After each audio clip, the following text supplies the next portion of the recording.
In the world of high finance and expat luxury, Nancy Kissel lived the dream most could only envy.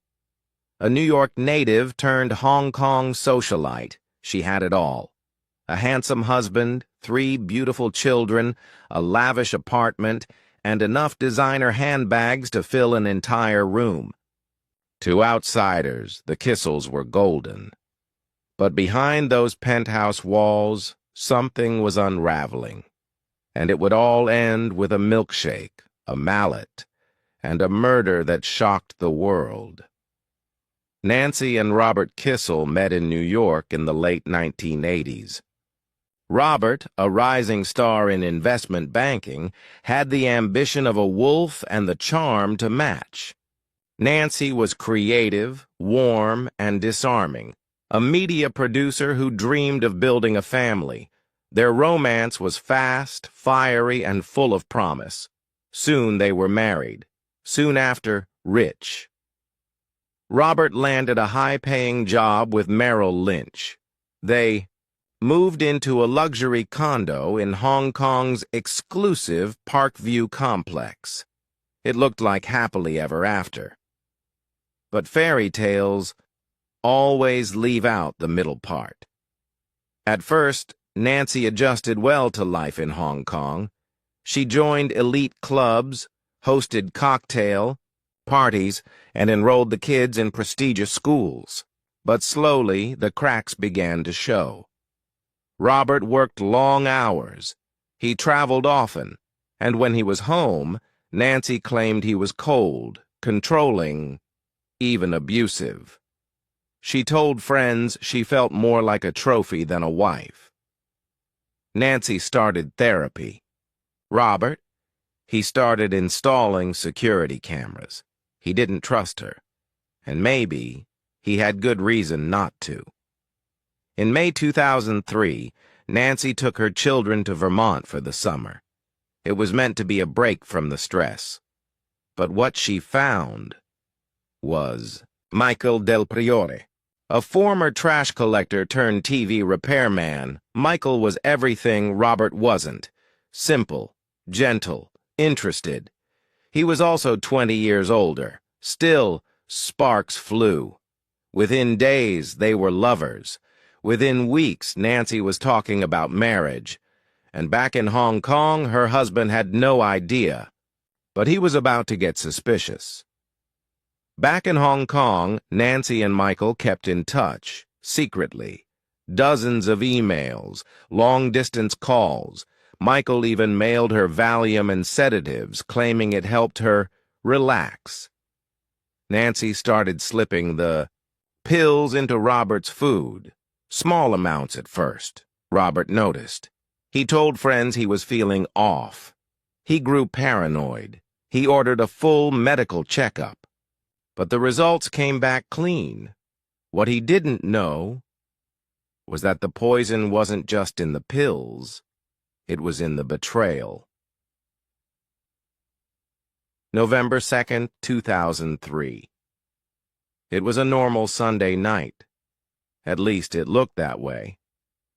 Nancy prepared a strawberry milkshake, Robert's favorite. But this time it was laced with a cocktail of sedatives. She asked one of their children to deliver it to him. Minutes later, Robert was unconscious. That's when Nancy walked into the bedroom, carrying a heavy metal ornament. She raised it high and struck him, once, twice, again and again, until his skull caved in. Robert Kissel, the millionaire, banker, was dead. Killed by the woman he had married and trusted. With Robert dead, Nancy didn't panic. She had a plan.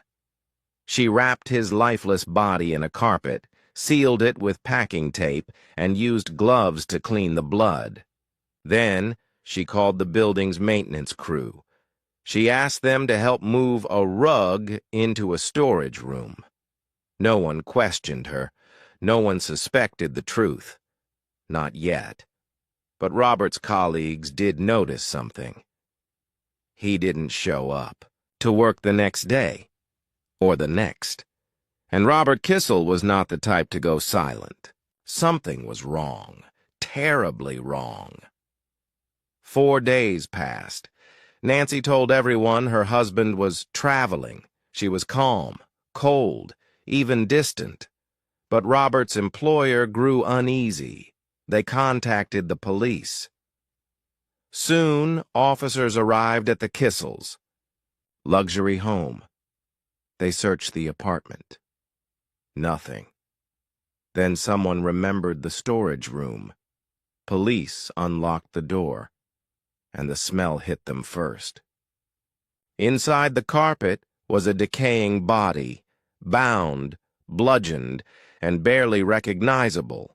Dental records confirmed what everyone feared. It was Robert Kissel.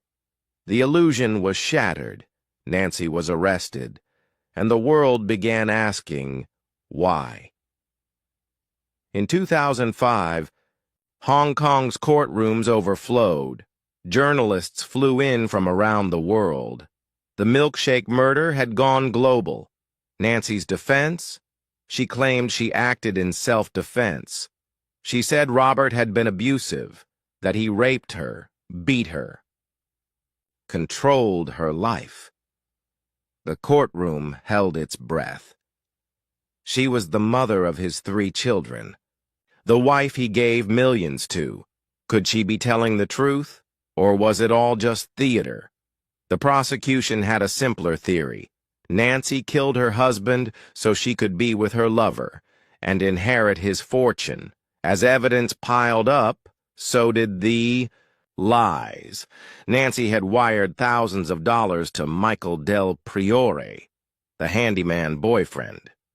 She had searched online for sedatives, murder methods, and even how to flee Hong Kong. The emails were damning, but so were her own words. Nancy admitted to mixing drugs into the milkshake. She confessed to hitting Robert in the head 5 times. The courtroom listened in silence.